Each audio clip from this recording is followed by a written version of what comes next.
Moi, je réponds au nom de Kambale Ndungo Charité. Je suis accoucheur au centre de santé de référence Loumé. Et nous sommes où maintenant? À ce moment, nous sommes ici au centre de santé Loumé, précisément là où il y a le bloc maternité. C'était à date du 7 au 8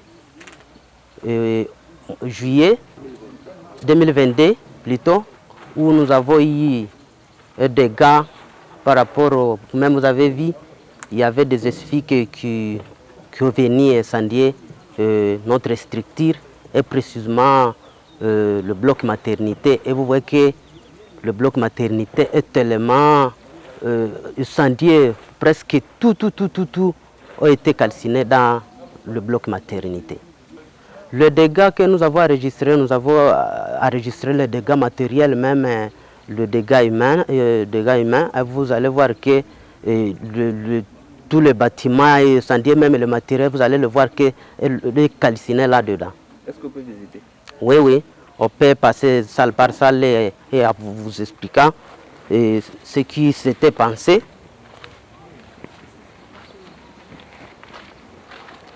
Et là, à l'entrée déjà? Oui, tout juste ça, c'est l'entrée. Et ici, si vous voyez ici, c'est ce bloc qui est séparé, sans la salle où on reçoit les mamans, et surtout les partiantes qui n'ont pas encore accouché. Vous allez voir là-dedans, il y a même salle d'accouchement, salle d'attente. Et ici, c'est là où nous recevons les femmes qui ont déjà accouché. Et vous allez voir qu'il y a des chambres de postpartum immédiat et postpartum tardif. Et nous allons même y arriver et vous allez voir. Alors ici, toutefois, la femme est entrée et ici c'était la salle de la garde. C'est ici là où on devrait trouver l'infirmier ou infirmière qui est là pour attendre nos patientes pour l'accouchement. Alors, après avoir la recevoir ici, vous allez voir que c'est la salle la salle d'attente. Et ici, il y avait des salles. Nous avons des salles. Il y a une salle ici et d'autres salles ici. Alors ici, on devrait avoir 2 lits. Et ici, oui, ici, il y avait 2 lits ici. Et ici aussi, il y avait 3 lits. Tout ça, c'était pour la salle d'accueil ou salle d'attente pour attendre nos mamans qui vont accoucher. Alors, quand nos mamans travaillaient ici, donc ici, c'est là où il y avait la salle d'attente. Alors, quand la maman devrait être prête à accoucher, on verrait maintenant la mener dans la salle d'accouchement. Ça, c'est la salle d'accouchement que vous voyez. Et même, vous allez voir qu'il y a des gens de lits d'accouchement calcinés. Vous-même, vous voyez. Alors même, il y avait des matériels ici. Il y avait combien de lits d'accouchement? Ici, il y avait 2 lits d'accouchement parce que vous savez qu'on recevait beaucoup de mamans. On avait 2 lits dans cette salle. Alors, où on devrait, si la maman devrait, l'autre devrait accoucher, s'il y a une autre qui est prête à accoucher, on devrait aussi mettre le paravent ici et on dirige des accouchements au même moment. Alors, en moyenne, les centres de santé de référence de Loumé recevaient combien de mamans accoucheuses par mois? Par mois, au moins, on arrivait en 60 à 70. Mais si on accumule avec des césariennes, vous allez voir que nous arrivons même dans 130 à 140 accouchements. Bon, la salle d'accouchement, là, on réserve. Ce qui restait dans cette salle ici, vous allez voir que dans cette salle ici, dans cette salle d'accouchement, il y avait d'abord, ça c'était lit, ici on l'appelle lit roulant. C'est lit ici, on devrait mettre la maman, si la maman, il y avait des difficultés de ne pas accoucher tout de suite, on devrait le mettre sur ce lit et directement l'amène au bloc opératoire. Et ici, ça c'est la table où on devrait avoir du matériel, on mettait le matériel. C'était chariot aussi, on mettait du matériel pour l'accouchement. Bon, il y avait une autre table à bois, mais cette table était tout calcinée. Et c'est la table où on devrait recevoir le nouveau-né. Alors vous allez voir qu'il y avait des matériels, il y avait des pinces qui étaient calcinées là-dedans. Il y avait des tambours, tout ça sont déjà calcinés. Et dans cette salle ici, il y avait aussi l'armoire métallique, ça aussi c'est calciné. Ça n'existe plus, mais c'était calciné. Alors vous voyez qu'il y a des lits. Les lits d'accouchement sont là. Vous voyez qu'il y avait ce lit où on devrait diriger 2 accouchements au même moment. Le médicament était là. Tout ça aussi c'est calciné. Ils étaient dans l'armoire et d'autres étaient sur la table d'accouchement, sur la table où on devrait recevoir l'enfant. Ça aussi c'est calciné. Il y avait aussi dans cette salle, il y avait aussi ce qu'on appelle le Doppler, où on devrait prendre le BCF. Sur le BCF, quelquefois on ne devrait pas le voir. Bon, on ne devrait pas écouter, on devrait directement passer à Doppler. Si le Doppler ne donne pas le résultat, on devrait directement aller faire l'échographie. Le bébé aussi était là. Il y avait, nous avions combien? Nous avions 3 pèse-bébés. Il y avait pèse-bébé électronique et pèse-bébé à 6 kilos. À 6 kilos. Ça se tire comme ça, c'est à sorte de cordeau comme ça. On tire ça, on met la fin dans une sorte de linge comme ça et on le soulève comme ça. Il y avait donc 3. Tout ça a été calciné dans cette salle. Dans cette salle aussi, il y avait le fétoscope, il y avait aussi les paquets d'accouchement. Nous avions à peine de 12 à 13 paquets d'accouchement. Tout ça a été calciné. C'est pourquoi vous voyez, il y a des pièces rouillées là-bas. Il y avait aussi des kits de curettage. Nous avions 3 kits. Vous voyez ici, il y a des spéculums. Vous voyez, il y a aussi des bougies qui montrent qu'il y avait des paquets. Tout ça a été calciné. Il y avait d'autres matériels énormes que nous avons perdu et que nous n'avons pas si présenté, mais il y avait beaucoup de matériel qui était calciné ici.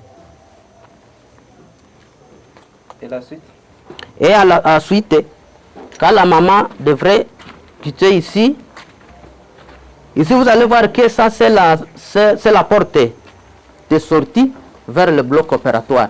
Si la maman devrait faire tout moyen, elle n'accouche pas, on l'amène directement dans le bloc opératoire. Et alors ici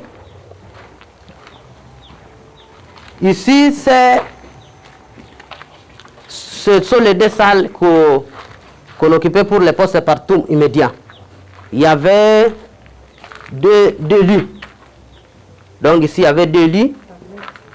Il y avait aussi tablettes, il y avait aussi des chaises où la maman devrait se reposer. Et après, vous allez voir que ces 2 lits ici, c'est que nous recevons le maman qui venait d'accoucher tout de suite, afin qu'on puisse les observer rigoureusement. Alors, ici, la maman devrait faire normalement, ici, c'est là où on devrait recevoir la maman, parce que vous savez qu'on les surveille dans les 6 heures, 6 jours, 6 semaines par rapport au CEPON. Alors ici, la maman devrait d'abord faire les 6 heures, ici. Si la maman dans les 6 heures là, il y a une autre maman qui accouche, on devrait directement encore faire remonter cette dame. S'il n'y a pas une dame qui devrait accoucher, plus ou moins la maman ne devrait pas faire les 6 jours ici. Donc après 6 heures, on devrait monter par rapport aux accouchements qui se présentent le jour-là. Et vous voyez ici, c'est la salle, ça c'est le post-partum tardif, où on devrait recevoir les mamans. Ça convient 2 lits. Il y avait des tablettes et tout qu'on sort, comme je vous l'ai dit. C'est ici. Ça sort des salles d'accouchement. Post-partum tardif. Alors, on se les séparait à 2 groupes. Ça, c'est toujours le tardif ici. Ça arrive même ici. Ça, c'est le tardif. Ici, vous voyez, ici, c'est 2 lits. Même ici, aussi, c'est 2 lits. Là derrière aussi, si on veut y être, il y a aussi d'autres d'autres salles, là on devrait mettre ceux qui ont des problèmes gynécologiques. Alors cette salle-ci était réservée, cette salle-ci. C'est une salle où on devrait réserver pour le prématuré. Et vous-même, vous allez voir qu'il y avait l'incubateur, la couveuse qui était incendiée, celle qu'on avait incendiée, vous allez voir que c'est calciné. C'est là où on mettait le prématuré, ça travaillait maintenant le générateur, et alors, ça aussi c'est calciné. Alors cette salle était uniquement réservée pour les prématurés. Alors, vous voyez qu'il y avait 2 lits. Il y avait 2 lits. Il y avait le lit de la maman et le lit de l'infirmier pour surveiller la température de bébé afin que le bébé ne puisse pas, que l'incubateur ne puisse pas être nuisible pour le nouveau-né afin qu'on puisse maintenir la température. Ballot d'ambi, nous avions presque 3 ballots d'ambi. Là, dans la salle d'accouchement, il y avait ballot d'ambi. Et ici aussi, il y avait ballot d'ambi aussi pour faire le suivi de la réanimation de prématurés qui étaient ici. Et ici aussi, il y avait des médicaments nécessaires. Il y avait le kit nécessaire pour le prématuré.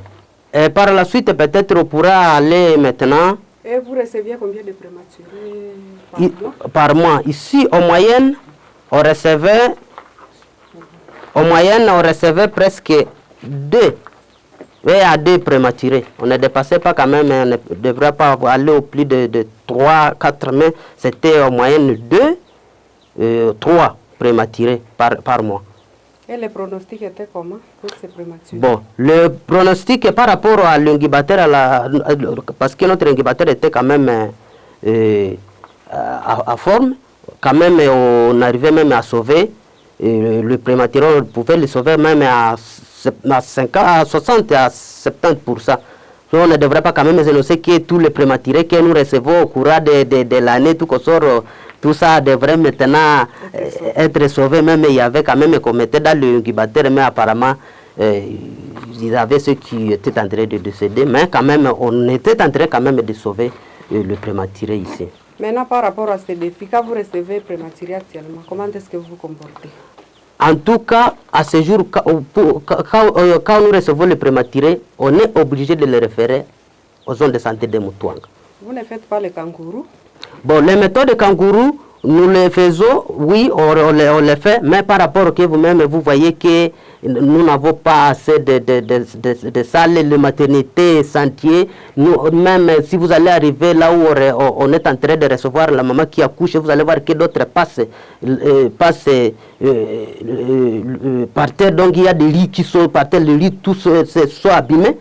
Et alors on voit que par rapport aux conditions de prématuré, on ne devrait pas quand même le sauver parce que le prématuré sont tellement sensibles aux infections. C'est pourquoi nous les référons tout de suite à Mutuanga. Mais je sais que quand la situation va s'améliorer, quand on aura de maternité à forme, nous allons commencer directement à l'observer, à appliquer toutes les méthodes nécessaires pour sauver le prématuré. Ok, courage pour la référence, parce que la référence aussi c'était médicament, c'était une prise à charge. Oui, est-ce qu'on peut avoir maintenant la maternité actuelle?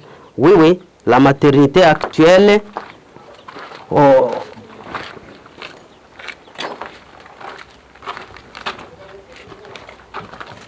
La maternité actuelle, comme je vous l'ai dit, on avait pris une salle là qui était le bloc opératoire et on était obligé de l'utiliser comme maternité et bloc opératoire afin qu'on puisse répondre aux besoins de maman.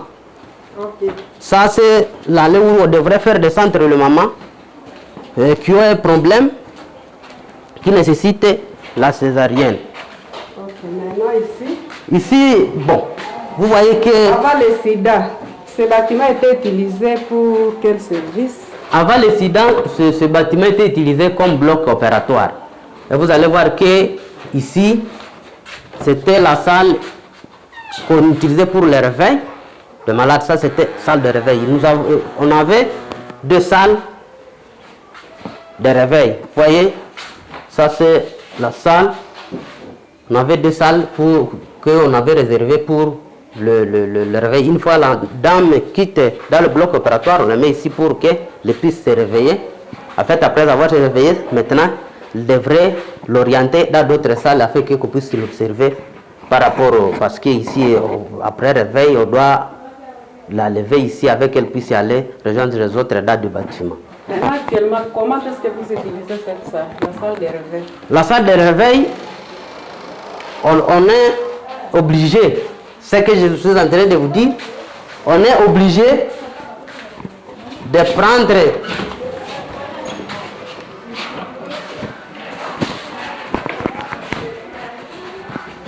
bon, vous voyez, la salle ici.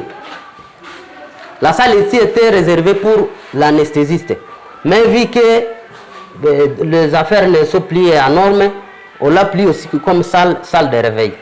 Salle de réveil? Oui, oui, c'est ce qu'on utilise pour salle de réveil. Donc ceux qui sont ici ont subi une césarienne? Oui, oui. Okay.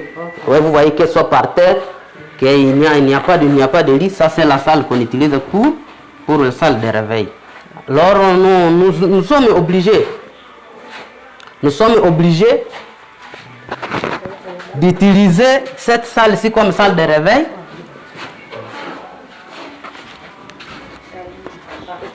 Il y a une autre dame ici, à côté.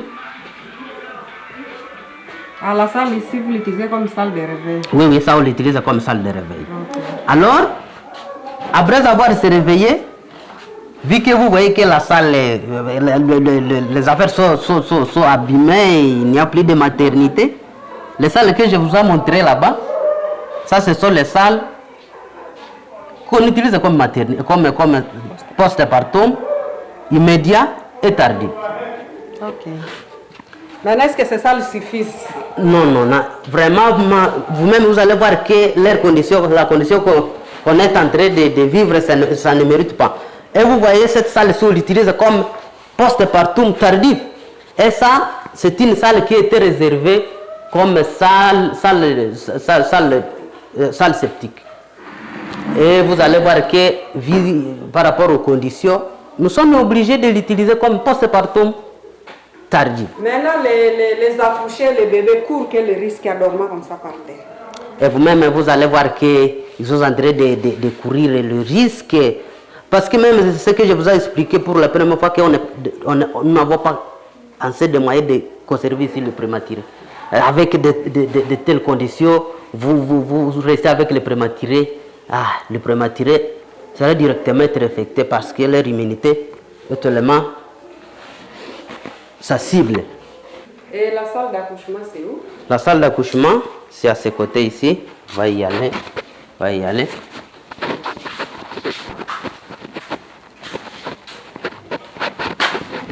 C'est ici où il y a la salle d'accouchement. Et cette salle était réservée pour quelle activité? Cette salle était réservée pour le vestiaire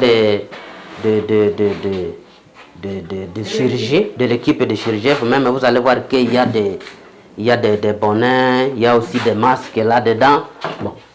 À ce jour, on l'utilise comme vestiaire et salle d'accouchement. Nous n'avons pas assez de moyens. Toujours, vous allez voir qu'on est en train d'accumuler des services dans d'autres services par rapport aux conditions que nous vivons. Ça, c'est le lit d'accouchement. Vous-même, vous allez voir que le lit, on nous a donné ça pour être pitié de nous. Vous allez voir que c'est squelettique. Ça ne répond pas quand même en ordre. Bon, on est en train de l'utiliser comme ça. Le moment, on est en train de le sauver par rapport à ça. Après l'incendie, vous dirigez combien d'accouchements? Après l'incendie, tout juste quand l'incendie s'est présenté, on avait eu 3 à 4 mois quand on est en train de diriger les accouchements moyennant à moyenne de 10 à 15. Mais à ce jour où nous sommes, nous courons vers 25 à 28 accouchements toxiques et on est en train d'aller dans 35 à 38 césariennes du mois. Donc, à cas de la césarienne, où est votre salle de bloc maintenant?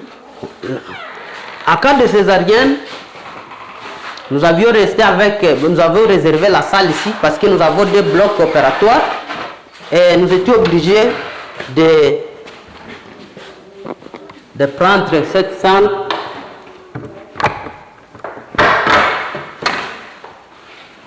comme salle d'accouchement, une salle opératoire plutôt. Et vous allez voir que, gloire à Dieu, mais ici, les dégâts, les esphygmes n'avaient pas eu le temps d'entrer ici parce qu'ils étaient vite là, mais ils ont étendu la maternité. Mais ici, comme vous voyez, vous allez voir que le lit est là, le lit opératoire. Ça, c'est le lit opératoire qui était dans cette salle-là. Et on était obligé de l'amener ici avec que ça puisse être là. Le jour où les conditions seront maîtrisées et automatiquement on les remettra dans cette salle-là. Maintenant, les interventions septiques, où est-ce que vous les faites, décision d'accès et autres? À ce moment, nous sommes obligés, nous sommes en train de les faire dans la salle de l'UGCR. Nous avions pris un petit lit et on l'avait amené là-bas afin qu'on puisse quand même les séparer. Là, on les fait dans l'UGCR, on ne les fait pas ici. Et ici, c'est là où on est en train de faire quand même des césariennes. À part les césariennes, vous faites aussi d'autres interventions chirurgicales? Oui. On les fait, nous sommes obligés de les faire au même moment. De les faire au même moment. Vous allez voir qu'on utilise toujours ces lits pour la paroi et même des césariennes. Oui. Maintenant, les ampoules ici. Bon, les ampoules ici, on les utilise surtout la nuit. Il y a des panneaux. Quand il y a la césarienne la nuit. Donc, vous n'avez pas la lampe cialytique recommandée? Nous avons une lampe cialytique qui est recommandée, mais automatiquement, vous allez voir qu'elle n'est pas fonctionnelle par rapport au courant. Il n'y a pas de courant, mais si on trouve le courant, on pourra l'utiliser. Oui.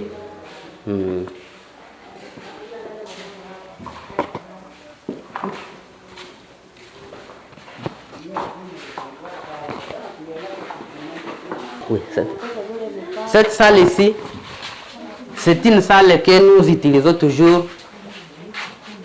C'est ce que nous utilisons pour la salle de réveil aussi.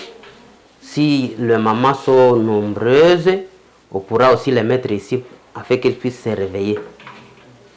Vous allez voir que vraiment, on est là. Nous voulons une aide vraiment. Merci parce que vous venez de nous visiter. Je remercie grandement l'équipe de Qualitas qui continue à nous supporter. Ce n'est pas à dire que c'est aujourd'hui, c'est depuis presque, moi je peux dire que c'est depuis même 3, 4 à 5 mois, nous sommes en train de venir nous visiter. Même moi ici comme sage-femme, j'ai subi une formation à Sony. Je suis en train d'appliquer des méthodes, comment faire, des conditions que je peux diriger des accouchements, comment je peux réanimer le nouveau-né, comment je peux prendre une femme avec hypertension, comment je peux prendre une femme qui a danger. Je sais que par rapport à l'équipe de qualité, en tout cas, nous les remercions parce qu'ils sont en train de nous accompagner.